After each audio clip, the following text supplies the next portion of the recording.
ইবতেদায়ী মাদ্রাসা শিক্ষকদের মহাসমাবেশকে কেন্দ্র করে সতর্ক অবস্থানে রয়েছেন আইন শৃঙ্খলা বাহিনী। দর্শক, যেমনটি দেখাচ্ছিলাম, সারা বাংলাদেশের ১৯০টি ইবতেদায়ী মাদ্রাসা যে সকল শিক্ষকেরা রয়েছে সে সকল শিক্ষকেরা তাদের শিক্ষা প্রতিষ্ঠানকে জাতীয়করণ করার দাবিতে জাতীয় প্রেস ক্লাবের সামনে মহাসমাবেশ কিন্তু করছেন এবং সেই সমাবেশকে ঘিরে সারা বাংলাদেশের ১,০৯০টি মাদ্রাসা যে সকল শিক্ষকেরা রয়েছেন সেই সকল শিক্ষকেরা কিন্তু ঢাকার এই জাতীয় প্রেস ক্লাবের সামনে অবস্থান করছেন এবং নিজেদের দাবির পক্ষে বিভিন্ন ধরনের কথা তারা কিন্তু বলছেন।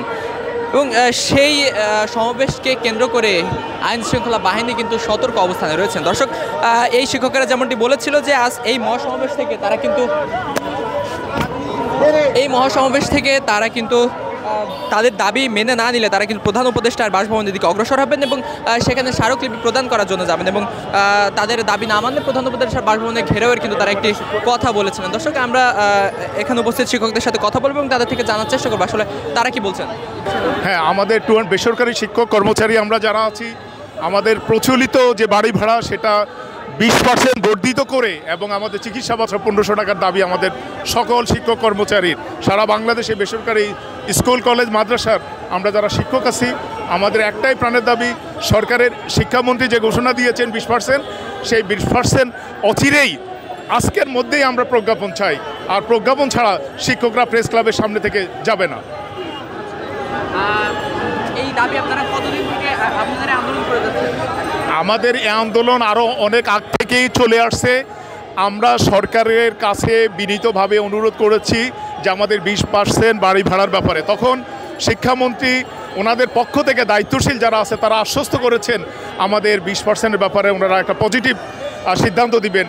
কিন্তু শিক্ষা মন্ত্রণালয় থেকে 20% প্রস্তাবনা অর্থ মন্ত্রণালয় পাঠানো হয়েছে, কিন্তু দুর্ভাগ্য অর্থ মন্ত্রণালয় সেই 20% নিয়ে সিদ্ধান্তহীনতার কারণে আমাদের পূর্ব ঘোষিত সিদ্ধান্ত অনুযায়ী আমরা আজকে প্রেস ক্লাবে একেবারে টেকনাফ থেকে তেঁতুলিয়া, সেই রূপসা থেকে পাথুরিয়ার সমগ্র শিক্ষক শিক্ষিকা শিক্ষা প্রতিষ্ঠান স্কুল কলেজ মাদ্রাসা সকলেই একীভূত হয়েছে। আজকে আমরা এখানে আমাদের ন্যায্য অধিকার না পেলে আমরা এই প্রেস ক্লাব থেকে আমরা এক পাও আগাবো না। আমরা চাই সরকারের ঘোষণা সেটা বাস্তবায়ন হোক এবং সেটা প্রজ্ঞাপন আকারে হতে হবে। প্রজ্ঞাপন ছাড়া আমরা এখান থেকে আমরা আমাদের অবস্থান কর্মসূচি আমরা প্রত্যাহার করব না। এটা আমাদের প্রাণের দাবি, এটা আমাদের একেবারে চূড়ান্ত সিদ্ধান্ত।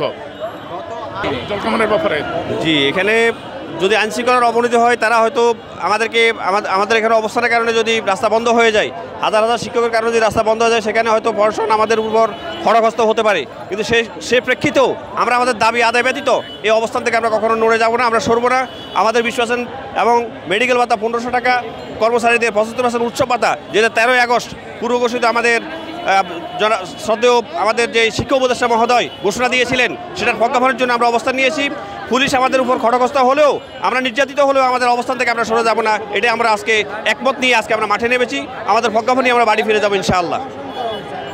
দর্শক, যেমনটি দেখছেন যে আইন শৃঙ্খলা বাহিনীর জল কামান কিন্তু এখানে ইতিমধ্যেই নিয়ে এসে রাখা হয়েছে এবং এই মাদ্রাসা শিক্ষকরা যেমনটি বলছিল যে তারা তাদের দাবি মেনে না নিলে তারা কিন্তু প্রধান উপদেষ্টার বাসভবনের দিকে অগ্রসর হবেন এবং প্রধান উপদেষ্টার বাসভবন কিন্তু ঘেরাও করবেন। তারই পরিপ্রেক্ষিতে আইন শৃঙ্খলা বাহিনী কিন্তু আজ সকাল থেকে এই জাতীয় প্রেস ক্লাবের সামনে সতর্ক অবস্থানে রয়েছেন। দর্শক, আমরা আরও একটু কথা বলার চেষ্টা করবো এখানে উপস্থিত শিক্ষকদের সাথে। আসসালামু আলাইকুম। আমি বলতে যাচ্ছি, আমরা সামান্য 20% শুধুমাত্র চেয়েছি, কিন্তু আমার ব্যক্তিগত মতামত 20% কম, 40% দিতে হবে। 40% ছাড়া এই বাংলাদেশে আমরা কি করে চলবো?